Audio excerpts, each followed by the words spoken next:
दोस्तों, आज हम बात करेंगे भारतीय राजनीति में शामिल कुछ ऐसे नेता के बारे में जो घिनौने गलत मानसिकता को रखकर खुद के ऊपर कीचड़ लगा लेंगे और उसी कीचड़ को साफ करने के लिए वो अपने पैसे और पावर का यूज करेंगे। दोस्तों, आज की कहानी में हम एक ऐसे नेता के बारे में जानेंगे कि कैसे वह 5 बार विधायक बना और अपने से आधे उम्र की लड़की को वह 3 बार प्रेग्नेंट किया। प्रेग्नेंट करने के बाद वह इस वारदात को कुछ इस तरह से अंजाम देता है जिसे इस कहानी को सुनने के बाद शायद आपके रंग उड़ जाएंगे। दोस्तों, आपसे निवेदन है कि वीडियो के अंत तक आप लोग बने रहें और वीडियो अगर अच्छा लगे तो आप लाइक करें और हमारे चैनल को सब्सक्राइब करें। नमस्कार दोस्तों, आप देख रहे हैं लिस्टन रवि स्टोरी, सच्ची घटनाओं पर आधारित कहानी। दोस्तों, मैं रवि आज मैं जो आप लोगों को एक सच्ची कहानी बताने जा रहा हूं, वाकई में ये कहानी सुनकर आप शायद आपके होश उड़ जाएंगे। दोस्तों, इस कहानी की शुरुआत होती है उत्तर प्रदेश से। बात कर रहा हूं 1989 में पहली बार विधायक बने अमरमणि त्रिपाठी, जो अपने आप में एक पार्टी के लिए बहुत ही मजबूती साबित करते हैं। वह राजनीति में एक चर्चित राजनेता बन चुके थे। वह राजनीति में उनकी इतनी पकड़ हो चुकी थी कि वह जहां भी जाते थे उनकी चारों तरफ ही नाम आती थी। वह जब भी चुनाव लड़ते थे तो वह हर बार ही विधायक चुने जाते थे। इसी तरह वह 5 बार विधायक रहे। विधायक के साथ साथ ये अन्य पार्टियों के मंत्रिमंडल के भी सदस्य होते हैं। दोस्तों, कहानी की दूसरी शुरुआत होती है मधुमती शुक्ला से। दोस्तों, जो मधुमती शुक्ला होती हैं वह एक कवि होती हैं। दोस्तों, जो मधुमती शुक्ला होती हैं वह अपने ज़माने के सबसे पहली पसंद की कवियत्री बन जाती हैं और इतने कम उम्र में कवि सम्मेलन कराने वाली की एक पहली पसंदीदा कवियत्री बन जाती हैं। दोस्तों, एक बार लखनऊ में कवि सम्मेलन के लिए मधुमती शुक्ला को वहाँ पर आमंत्रित किया जाता है। जब मधुमती शुक्ला उस कवि सम्मेलन में जब भाग लेती हैं, जो अपनी कविता को जो इस तरह से प्रस्तुत करती हैं कि इनको कहानी को सुनने के बाद लोग दोस्तों तालियां बजाने पर इतना मजबूर हो जाते हैं कि बजाते बजाते एकदम महफिल से गूंज उठता है। दोस्तों, जब मधुमती शुक्ला जब वह कवि सम्मेलन में जब अपनी कविता को प्रस्तुत कर रही होती हैं तो उसी ऑडियंस में विधायक अमरमणि त्रिपाठी भी वहाँ पर मौजूद होते हैं, जो कि इस मधुमती शुक्ला की कवि को बहुत ही गहरे ढंग से सुन रहे होते हैं। जो मधुमती शुक्ला होती हैं वह देखने में वाकई में बहुत खूबसूरत होती हैं। खूबसूरत के साथ साथ जो इनकी सुरीली आवाज़ थी, इनकी सुरीली आवाज़ सुनकर ऑडियंस बहुत ज़ोर के साथ ताली बजाते थे। जैसे ही ताली बजाते थे तो पूरा जो महफिल होता था एकदम गूंज उठता था। दोस्तों, अमरमणि त्रिपाठी जो विधायक थे उनकी माँ भी उनके साथ उस कवि सम्मेलन में को देखने गई थी। दोस्तों, जैसे ही कवि सम्मेलन समाप्त होता है तो जो अमरमणि त्रिपाठी की माँ होती हैं उनकी नाम था सावित्रीमणि त्रिपाठी। सावित्रीमणि त्रिपाठी जब उनको पता चलता है कि जो कवि सम्मेलन में जो कविता सुना रही होती हैं उनका नाम मधुमती शुक्ला होता है, तो वह लखनऊ से होती हैं और जो अमरमणि त्रिपाठी होते हैं वो भी लखनऊ से थे। तो इतना सुनने के बाद सावित्रीमणि त्रिपाठी जो अमर त्रिपाठी की माँ होती हैं उनसे मिलने के लिए न्योता भेजती हैं। दोस्तों, यहाँ सोचने वाली बात यहाँ पर यह थी कि जो मधुमती शुक्ला होती हैं वह अमरमणि त्रिपाठी को बहुत गहरे ढंग से जानती पहचानती थी। इसीलिए वो सावित्रीमणि त्रिपाठी की जो उनकी माँ थी उनकी न्योता को स्वीकार कर लेते हैं। जैसे इस नेता को स्वीकार कर लिया जाता है तो उसके बाद सावित्रीमणि त्रिपाठी और मधुमती शुक्ला एक दूसरे से मिलने के बाद बहुत गहरे ढंग से प्रभावित होते हैं। ऐसा लग रहा था कि ये कहीं बिछड़े हुए थे और मिलने के बाद बहुत ही गहरे ढंग से ये लोग दोस्ती करते हैं। दोस्ती करने के साथ साथ इनकी बात करने के सिलसिला स्टार्ट होता है। दोस्तों, जो अमरमणि त्रिपाठी होते हैं उनके घर एक बार मधुमती शुक्ला घर पहुंचती हैं। जब मधुमती शुक्ला उनके घर पहुंचती है तो वह उनका स्वागत करता है। स्वागत करने के बाद उन्हें बैठाता है। बैठाने के साथ साथ चाय पानी नाश्ता भी कराता है। चाय पानी नाश्ता करने के बाद जो अमरनाथ त्रिपाठी होते हैं वह अमरमणि त्रिपाठी जो विधायक होते हैं वह कहते हैं कि मधुमती शुक्ला जी, आप मुझे एक कविता लिख कर दो, मैं कहीं भाषण देने जा रहा हूँ। ऐसा कविता लिखना कि ताकि सुनने के बाद जो दर्शक हैं एकदम झूम उठे। दोस्तों, जो मधुमती शुक्ला होती हैं वह बेहिचक अमरमणि त्रिपाठी के लिए कविता लिख देती हैं। लिखने के बाद यहीं से इन दोनों की बातचीत करने का जो सिलसिला होता है वह लगातार स्टार्ट होता रहता है। दोनों एक दूसरे से रोज मिलने आते थे, कहीं न कहीं इन दोनों की पार्टियां होती थी, कहीं न कहीं ये दोनों एक दूसरे से मिलते रहते थे। दुनिया के टॉप 10 में अमरमणि त्रिपाठी के लिए जो मधुमती शुक्ला होती हैं, वह कविता को लिखना शुरू कर देती हैं और लिखने की जो सिलसिला होता है वह लगातार चलता रहता है। दोस्तों 9 मई 2023 को लखनऊ के निषादगंज इलाके में जो मधुमती शुक्ला होती हैं, वह अपने नौकर के साथ रहा करती थीं और वहीं जो है वो अपना खाना पीना सब कुछ उनका वहीं पर उसके आवास पर ही जो इंतजाम होता था और नौकर भी उनके साथ साथ उनकी देख रेख करता था। दोस्तों शाम का वक्त हो रहा होता है, उनके आवास पर दो लोग दस्तक देते हैं।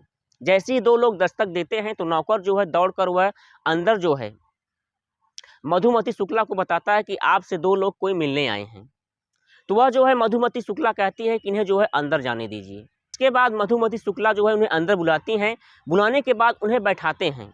बैठाने के बाद जो नौकर होती हैं उनको आवाज़ लगाती हैं, तो नौकर दौड़कर मधुमती शुक्ला के पास पहुंचता है और बोलता है कि मैडम जी, आपने मुझे किस कार्य के लिए याद किया। तो मधुमती शुक्ला जो होती हैं वह कहती हैं कि ये दोनों शख्स जो आए हुए हैं, इनके लिए आप किचन में जाकर फर्स्ट क्लास 2 कप चाय बनाकर लाओ और उन्हें पिलाओ। तो मधुमती शुक्ला की आवाज़ सुनकर जो नौकर होता है वह किचन में चला जाता है।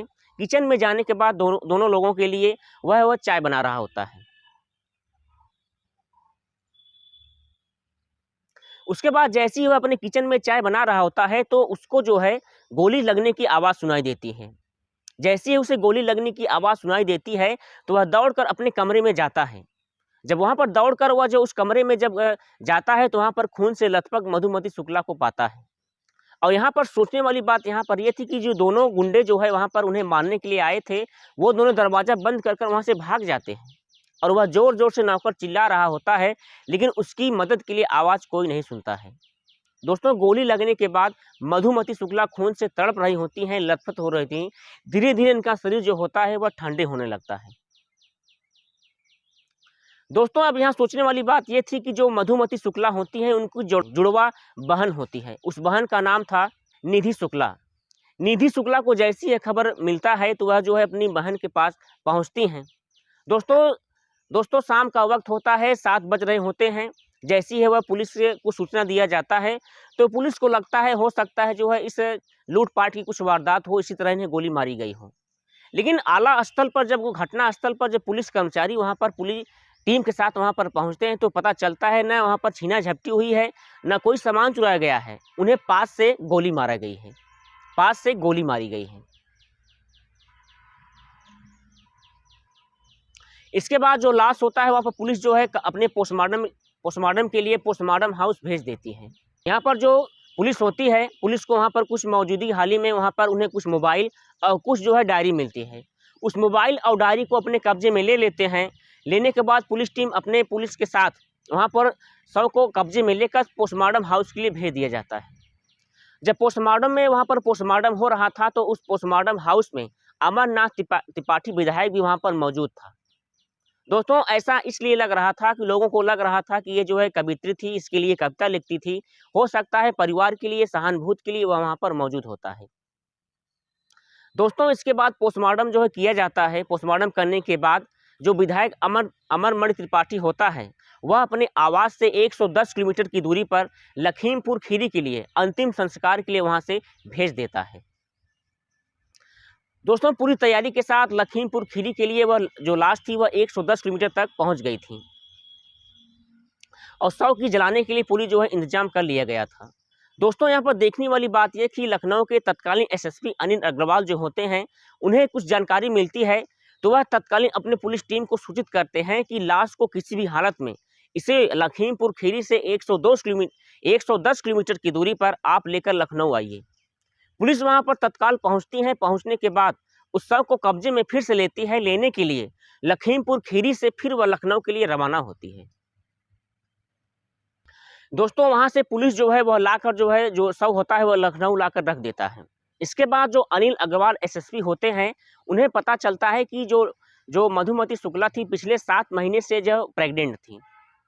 दोस्तों जैसी ही प्रेग्नेंट की खबर उसकी बहन निधि शुक्ला को मालूम होता है तो वह बताती हैं कि वह पिछले 7 महीनों से वह प्रेग्नेंट थी और जो है वह और वह जो है अमरमल त्रिपाठी विधायक के साथ जो है रिलेशनशिप में थी। जो दोस्तों जो मधुमती शुक्ला होती हैं, जो प्रेग्नेंट होती हैं, उन्हें 2 बार उनका बच्चा जो है गिराया जाता है। इसकी इस पुष्ट की जानकारी जो होती है, उनके मोबाइल और डायरी में जो है पुख्ता सबूत वहाँ पर मौजूद होते हैं। इस बात की जानकारी लेने के लिए एसएसपी अनिल अग्रवाल जो होते हैं, वह जो है शव को अपने पास उसे बुला लिया जाता है और उस शव को पास रखने के बाद उसे एक-एक गहरी नज़र से जो है जानकारी लिया जाता है। दोस्तों शुरुआती जाँच से ये कन्फर्म हो गया था कि जो मधुमती शुक्ला होती हैं पिछले 7 महीनों से प्रेग्नेंट थी। लेकिन दोस्तों जो पोस्टमार्टम हाउस हो रहा था, वो पोस्टमार्टम हाउस में इस बात की जिक्र ही नहीं किया गया था। दोस्तों जब पोस्टमार्टम हाउस जब उस समय जब हो रहा था तो जो विधायक अमरमल त्रिपाठी होता है, वह वहाँ पर मौजूद था और डॉक्टरों को दबाव में डालकर जो है इस पोस्टमार्टम को हाउस को वहीं पर दबा देता है, ताकि जो है इसे कुछ जो है मालूम ही न चले। और लाश को जल्दी-फल्दी में उसे जो है दबाने के लिए वो अपने आवास से 110 किलोमीटर की दूरी पर लखीमपुर खीरी के लिए वह भेज देता है, ताकि जल्दी से जब लाश जल जाएगी तो कोई पुख्ता सबूत नहीं मिल पाएगा। दोस्तों जो एसएसपी अनिल अग्रवाल होते हैं, मधुमती शुक्ला के भ्रूण में पल रहे बच्चे का डीएनए सैंपल जो निकलवा कर डीएनए टेस्ट के लिए भेज देते हैं। इसके बाद जो एसएसपी अनिल अग्रवाल होते हैं, वह जो है जो विधायक अमरमल त्रिपाठी होता है, उसका भी डीएनए टेस्ट करने के लिए सैंपल जो है भेज दिया जाता है।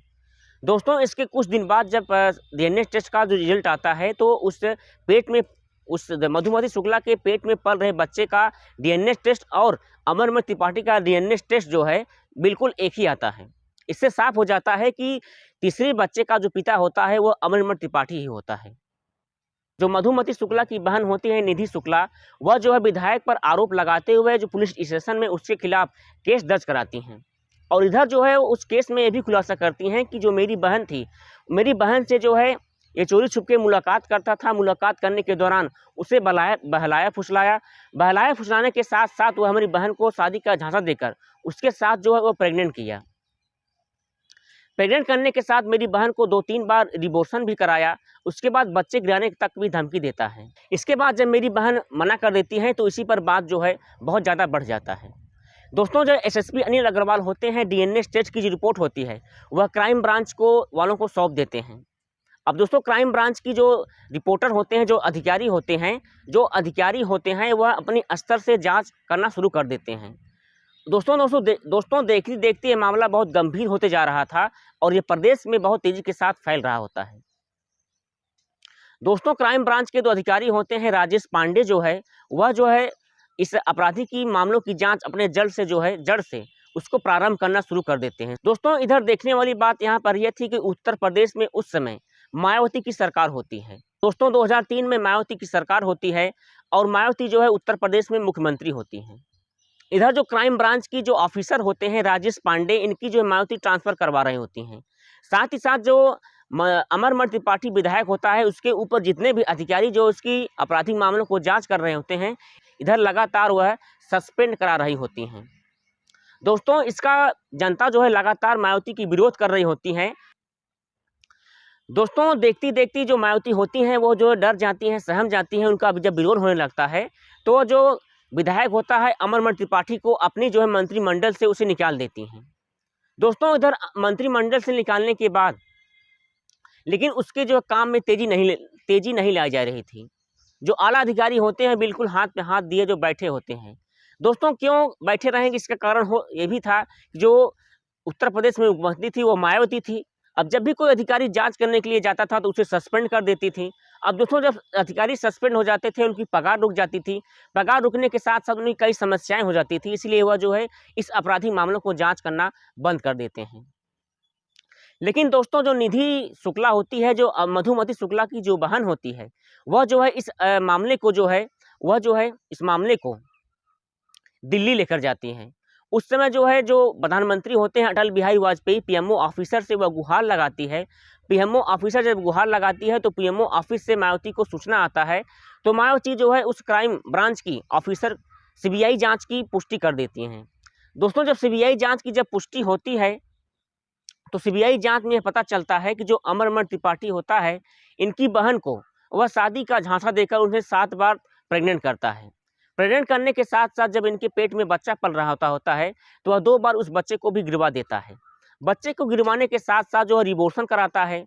रिबोशन कराने के बाद जब फिर वह एक बार प्रेग्नेंट होती हैं तो वह फिर जो है बच्चा गिराने की बात करता है। इस पर जब जो है वह बच्चा गिराने की बात जब वो नकार देती हैं तो इसी पर बहुत जोर शराबों के साथ बात जो है बहुत तेजी के साथ बढ़ जाता है। इधर जो है अमरमणि त्रिपाठी की जो पत्नी होती है मणि त्रिपाठी, उन्हें इस बात को मालूम हो जाता है। तो मधुमणि जो त्रिपाठी होती है वह एक प्लानिंग करती हैं कि अगर इस रास्ते से मधुमती शुक्ला को हटा दिया जाए तो सारी समस्या जो होती है वह साफ हो जाएगी। इसलिए जो विधायक की पत्नी होती है मधुमणि शुक्ला, मधुमणि त्रिपाठी, वह एक प्लानिंग रखती हैं। प्लानिंग रखने के साथ उनके जो लखनऊ स्थित आवास पर मधुमती शुक्ला के आवास पर जब 2 गुंडे भेजते हैं, गुंडे भेजने के साथ साथ उन्हें जो है वह शाम के वक्त जो है वह उन्हें मरवा देती हैं।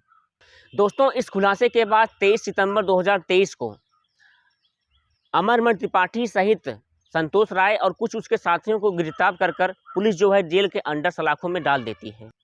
दोस्तों, पैसों और पावर के दम पर इस केस को फर्जी बनाकर कोर्ट में पेश किया जाता है और कोर्ट में ये भी साफ दिखाया जाता है कि जो मधुमती शुक्ला होती हैं उससे कई अन्य दोस्तों के साथ उनका रिलेशनशिप होता है। लेकिन जब कोर्ट में वहाँ पर मधुमती शुक्ला के जब कोर्ट में वकील बहस करते हैं तो इसे जो है फर्जी बता दिया जाता है कि यह जो पुख्ता सबूत है गलत है। इस लड़की के साथ जो है मधुमती शुक्ला के साथ बहुत ही घिनौना काम इस विधायक ने किया है। दोस्तों, देखते देखते जो केस था इसे जो है उत्तराखंड की तरफ से वापस कर दिया जाता है और उत्तराखंड की सुनवाई में जो दोषी करार दिया जाता है वह जो है अमरमणि त्रिपाठी के ऊपर जो सभी केस थे वह सही साबित होते हैं। दोस्तों, इस मामले में 24 अक्टूबर 2007 को उत्तराखंड की इस कोर्ट में विधायक रहे अमरमणि त्रिपाठी और उसकी पत्नी मधुमणि त्रिपाठी और कई लोगों को शामिल समेत 6 लोगों को उम्र कैद की सज़ा सुनाई जाती है और सभी लोगों को जेल के सलाखे के पीछे डाल दिया जाता है। दोस्तों, इधर 2013 आते आते जो है मुख्यमंत्री अखिलेश यादव की सरकार बन जाती है। मुख्यमंत्री यादव की जब सरकार बन जाती है जो अमरमणि विधायक होता है, अमरमणि त्रिपाठी जो विधायक होता है वह जो है अपनी न्याय के लिए गुहार लगाता है कि मुझे जो है जेल से रिहा किया जाए। लेकिन दोस्तों जो अखिलेश यादव मुख्यमंत्री होते हैं इस केस से जो है उन्हें साफ मना कर देते हैं कि इस केस से मेरा कोई लेना देना नहीं है। आप सीधा जब गलत हो तभी आपको न्यायालय ने जो है आपको सज़ा सुनाया है। के बाद कुछ बीमारी का यह जो है झांसा दिखाकर उत्तराखंड जेल से जो है या गोरखपुर सेंट्रल जेल के लिए अपना जो है रवाना कर लेता है। रवाना होने के बाद बीआरडी मेडिकल कॉलेज में जो अपना ट्रांसफ़र कर लेता है और कहता है कि मैं कुछ बीमारी से झेल रहा हूँ, मुझे कुछ दिनों तक यहीं रखा जाए। तो आपको जानकर हैरानी होगी कि अगस्त 2023 में अमरमणि त्रिपाठी पर लगाए गए सभी आरोप को उसे अच्छे से व्यवहार के तौर पर उन्हें अच्छा व्यवहार घोषित किया जाता है। घोषित करने के बाद उत्तर प्रदेश के जो मुख्यमंत्री योगी आदित्यनाथ होते हैं इन्हें जो है रिहा कर देते हैं और ये लोग अपनी अच्छी से अमरमणि त्रिपाठी और जो उसकी पत्नी होती है मधुमणि त्रिपाठी वो लोग अपनी अच्छी से ज़िंदगी व्यतीत कर रहे होते हैं। लेकिन दोस्तों, यहाँ देखने वाली बात यहाँ पर यह होती है कि जो मधुमती शुक्ला की जो बहन होती है निधि शुक्ला, वह आज भी जो है योगी आदित्यनाथ से इस लड़ाई की जंग लड़ रही होती हैं। दोस्तों, इस लड़ाई के बारे में, इस जंग के बारे में आपका क्या कहना है कमेंट सेक्शन में ज़रूर लिखें। अगर आपके विचार में कोई भी कहानी हो तो मुझे कमेंट सेक्शन में प्रस्तुत करें ताकि आपकी भी कहानी को हम लोग बनाने पर चर्चा करेंगे। वीडियो अच्छा लगा हो तो लाइक करें, सब्सक्राइब करें और चैनल अगर नए हो तो चैनल को प्रेस कर बेल आइकन को जरूर दबाएं। मिलते हैं नई पेशकश कहानी के साथ, तब तक के लिए धन्यवाद।